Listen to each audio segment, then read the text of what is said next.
Well, hey YouTube, welcome back to the channel. Today again we're working on the Oliver, trying to punch this out, get this done. Finding lots of little things here and there on it that need addressing. One of the issues I saw was on the PTO shaft itself.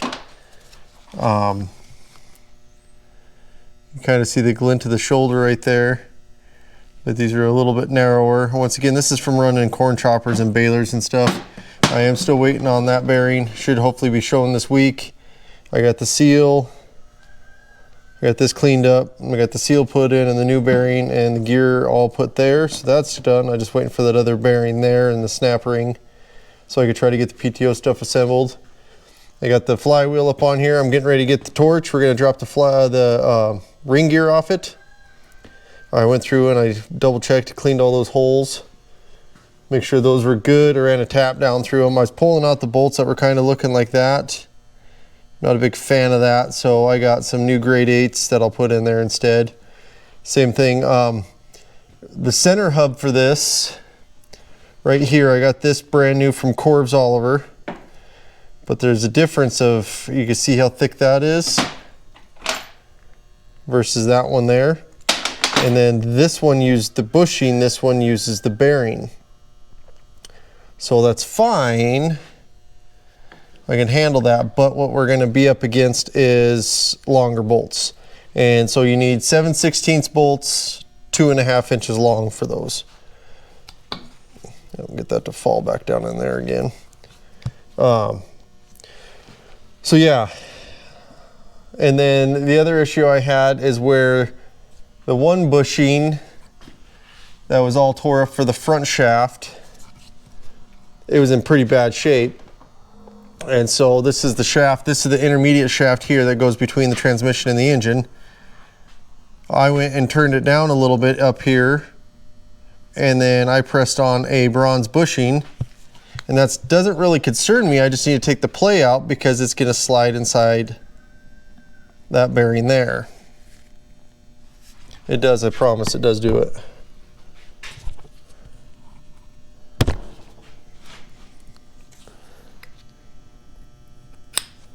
See, it goes there. So I got the ID good on that, and then I press that on, and then I turn the whole thing down to get it to where it fits on there. So all that is to do is just to help it, you know, this is just going to spin there and make sure there's no play in there up or down or any of that. So that's all that was, but that's just a brass bushing that I turned on down, and it's not a whole lot of material there. I mean, it's pretty minimal at most, but it works. So all it has to do is hold that shaft from vibrating. Other than that, the splines on this shaft look good. If the splines were garbage, I was gonna go and just order a new one, but I got enough new shafts coming for everything as it is that I was trying to do a little farmer stuff instead of ordering so much. But right now, outside my shop, we're doing a little barbecuing. Let's see, we're up to 400 degrees already. Yeah. We got some ring gear on there. Just trying to get a little thermal expansion on that, so that way when it's ready I can put her on the flywheel and she'll drop on. So I'll watch it here in a couple minutes, but I gotta get the torch going and get this other one heated up and get it dropped off. So it's not in terrible shape, but since I had the starter redone and everything, I'm just gonna go ahead and drop it, do it, and make sure that we're set up for the future to be in good shape for it also.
All right, I gotta go with the kids.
Well, that was a bummer. I totally missed recording that, but it's off and it's hot, so no touchy.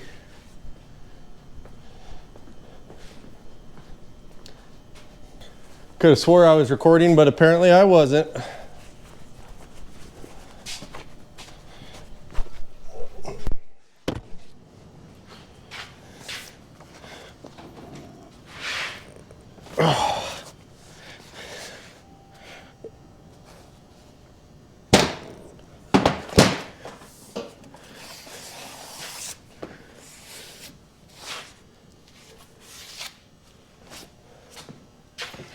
Frisbee.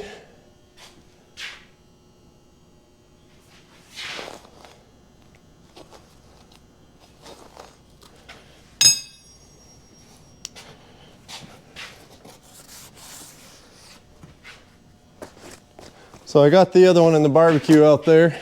It's funny saying that.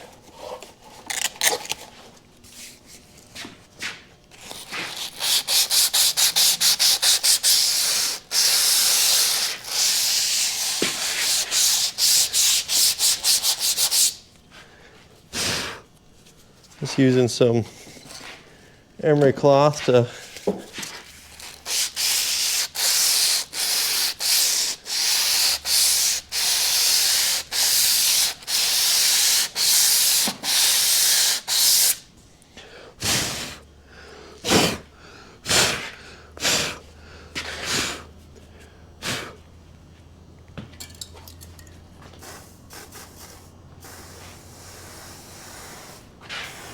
well, she's plenty warm there.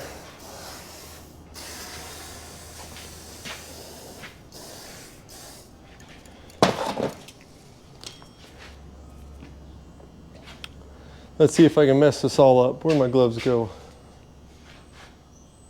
There they are.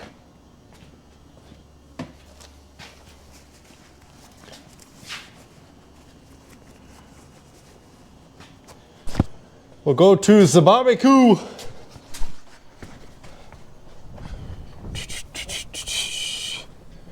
Yeah, that's at 400 degrees. I doubt that's at 400 degrees.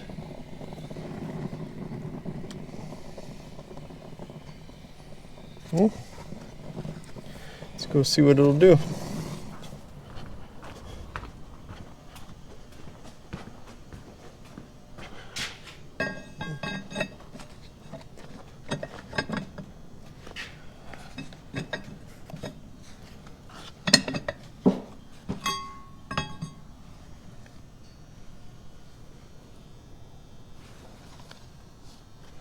Yeah, got the right side up here.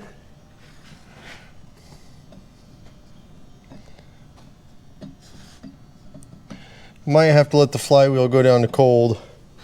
Try this again tomorrow. I'm gonna go put that on the barbecue and let it cool down. I think that's what I'm gonna have to do. I think I got the flywheel too warm.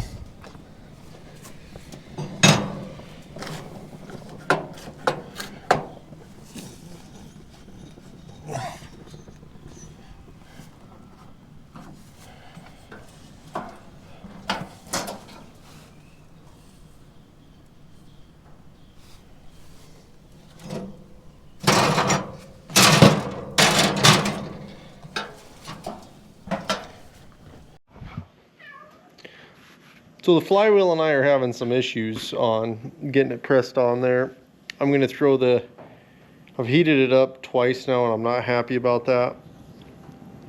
I'm gonna throw the flywheel in the freezer for a couple days. Get that as cold as I possibly can.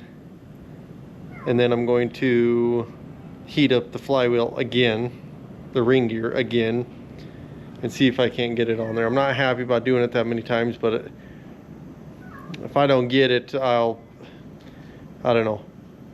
Just short of ordering another one, I might end up doing that. So I changed gears, so I was kind of, so yeah, the ring gear, my battery died, so the ring gear has given me fits. So I changed gears, did something different. I had to get a new bushing, and this is what I ended up coming up with. This is my steering shaft that goes alongside the engine. It's a one-piece bushing. I had a lot of wear right up here, right in this section from where that was at, from the previous bushing was out. So I machined that out. That's 7/8 ID on there, and then it's like a 1.065 ID on that. So I pressed that piece of brass, but I made it longer, so here to there, and it'll clear everything that it goes by. But I made it longer so that way it'll wear up high and down low of that. So I'm gonna drill it out and put a new grease circuit in there. So that's the bushing I made for that steering. So I'll get the rest of the steering knuckles put together and get that put in. So doing a progress update here. So I got this mounted back on there. Now there's a sequence that you kind of want to do on that. I pulled this off. This is shimmed up here and there's no real gasket on that plate there. But when I did it, I got a new gasket there. I got a new seal in there. But you got to make sure that plate over there is in first, because this sits over the top of it. And then I got a new gasket there that I made. That one has an O-ring, so I got a new O-ring in that. And then I got a new gasket in there. And then I got my new top shaft installed with the new bearings. There's one there and a new bearing there. So I got all of that installed today, so that's all in and nice, spins beautifully. This has kind of some grody stuff, so I think what I'm going to do is I'm going to put the plug in it and I'll fill it full of diesel and spin it over by hand a little bit. See if we can't get it some love in there, and then flush it out a couple times with diesel and drain it out the bottom. I drained the this front section here. This one had quite a bit of water that came out of it. That's just because it has the shifter on there and the shifter boot was failed. Next update is I got this put in. Now a trick when you're doing this to get these 3 bolts in, get these 3 bolts put in first, get all of this housing up, you know, all this rebuilt, and get your bolts in holding this, but leave this housing loose, these 4 bolts loose, and then work this, because this bearing, part of the bearing of that sits in right here. And so that housing has to line up perfectly. So if you have this housing tight, you can't do that. And so that's what I learned on it. And then she's full of 80/90, and I've rolled her around and she's nice and tight and I like it. New bearings and seals and all of this. So I got a little bit of oil drip there, so I don't know. She might just need to seat up a little bit on it, but I don't want a whole lot of, well, and it's probably for me installing it too. It's probably that oil because I lubed up all my seals. So, but I didn't know that this did leak pretty good down here. So hopefully I got that taken care of. But yeah, that's kind of where we're at on that. Oh, I guess I got the radiator installed. I got the new bolts put in. These ones here have to be pretty short they're not all the way through because the fan will hit them, but the top ones can be longer. I got to get the other one cut down, and then got the new belt put in, and this has that slide tension. So the way it works is there's 3 bolts you loosen up, and then you slide that back ring, and as you slide it, rotate it, it goes in or out. So you can kind of see that groove right there, and those are still loose, but then you just take a punch or whatever and hammer it. This was stuck on so well that I ended up just using an air hammer to get it to move. I know it mauls it up. I thought about trying to weld something across on that, but I used like distortion and everything like that, so we just got it as good as we could. So, but getting her together, I got to have filter. I'm going to put the filter housing together, but I just wanted to show you what I ended up doing with the bottom of that.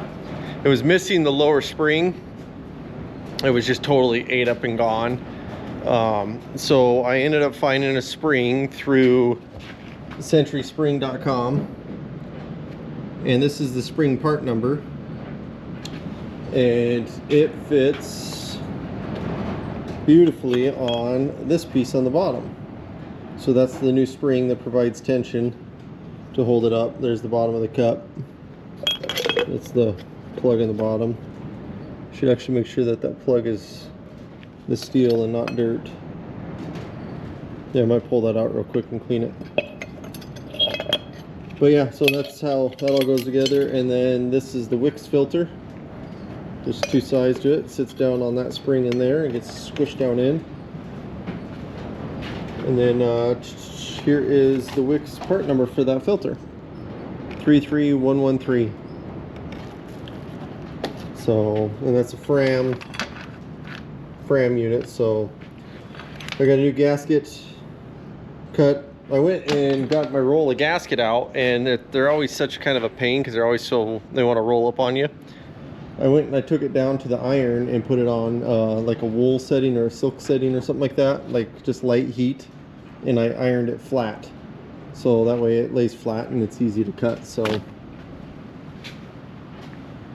yeah, I'll get this assembled. I'm gonna go check that plug on the bottom of that, and then I will get this assembled, and I'll move forward on getting a few other things kind of finished up on the old girl. Maybe rebuild that side pump on it tonight and try to get the oil put in the engine. So stay tuned and follow along.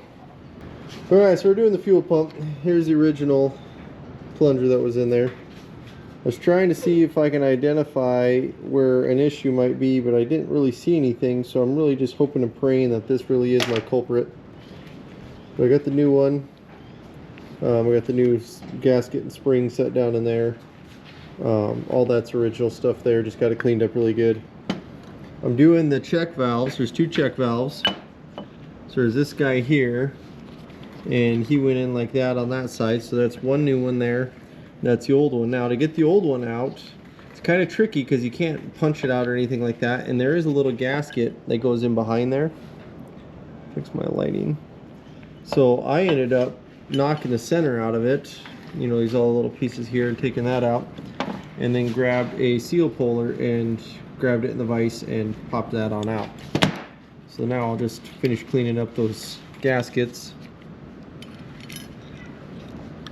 There's the new gasket and there's the new check valve, and so that's how that pump works. So it's pretty basic unit. I'll get that all cleaned up and get it drove in, and then I'll reassemble it, and I'm hoping and praying that this is my culprit rather than my injection pump for putting diesel into my oil. So I'll get it put back together and get it mounted on the tractor, and I'll follow up with you in a sec. So I think this is the end of the video for today. I got the fuel pump on. I don't like the double fittings there, but you got to be careful. Somebody had notched this block out to get that to fit, but it does clear. There is just a hair clearance there. This is just kind of the simple setup, but I was going to replace it all, but for right now I'm just going to clean the lines out and hook everything up and just get this girl purring. I kind of need my shop space. I can program later, figure out what fittings I need once it's running, verify how I want to fix it, what I want to do with it. I got to go and get some new clamps, stuff like that for the hoses. I got to pull the radiator back off. There's a gearbox underneath her. I knew I need to check the lube, but I forgot to check the lube, so I got to take the radiator off so I can get to the lube and make sure it's good. So that's a silly point on my part. I could probably do it with a radiator on, and I might try to just struggle bust it with a funnel. But I need to get to that guy right there. Him. And so with that, I might be able just to get to it with a squirt bottle and a hose or something, but yeah, we'll see. Or maybe reach down from here with a hose down into it, or a funnel. Maybe get a flexible funnel or something into it. We gotta get some 80-90 in that, just top it off. I still need to do engine oil on this. With skin, I was gonna fill this, flush this with diesel, the rear ends with diesel a little bit on it. But I got a fair amount of work done on it today. So I just want to try to keep plugging away so I can get my shop freed up and get it on out. I'm going to go in and sit down and edit the videos, the edits, something like that, I guess. So I think that looks pretty good, pretty sharp and clean. Everything looks nice there. The yellow is original Oliver primer. So, but I got new clutches for this PTO clutch. I got a new throwout bearing and such like that to go on there. New clutch discs. I got to get this guy cleaned out on the inside. It's years and years of grease. I'm going to scrape it out really, really good, and then go see if I can pressure wash it or something, but probably just scrape it out and then take it to the tank cleaner, the solvent cleaner. So, thank you for watching. If you like this content, please like and subscribe. You can follow along. I know I'm not as regular as normal for postings, but I'm getting there, trying to be one a week. So I'll get all these put together and get them put up on the thing. So thank you for watching. Take care.